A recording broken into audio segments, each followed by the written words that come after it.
আসছে নতুন বছর, তাকিয়ে দেখি কোথায় গেল পুরনো সব বছর। পুরনো সব দিনের কথা আজও মনে পড়ে। এই তো সেদিন ছিলাম আমি 8 বছর বয়সে। ডাঙ্গুলিয়া লাঠির খেলায় যেত সারাদিন, বদলাঠি আর ঘুড়ি উড়াই, আবার বসন সব অবেলায়। মেলার মাঠে সন্ধে বেলায় জিলেপি আর পাঁপড় ভাজায়, কি যে ভালো লাগতো বেজায়। দানাদার আর মিষ্টি মিঠাই যত পারো সব খাওয়া চায়।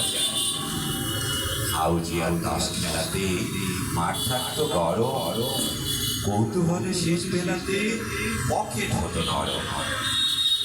পাড়ার যত দস্যু ছেলে সবাই মিলে একসাথে পিকনিকেতে মেতে উঠতাম চড়ুই ধরে ধরে।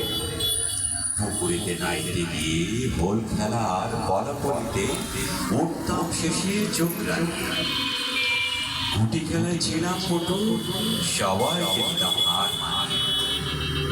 যখন উঠতো ঘরে নতুন ধান, জমে উঠতো পালা গান আর গাছের গান। সরপা পুড়িয়ে বাজি বানিয়ে ঘোরাতাম সে কি মহানন্দে। কারো বা আবার জামা পুড়িয়ে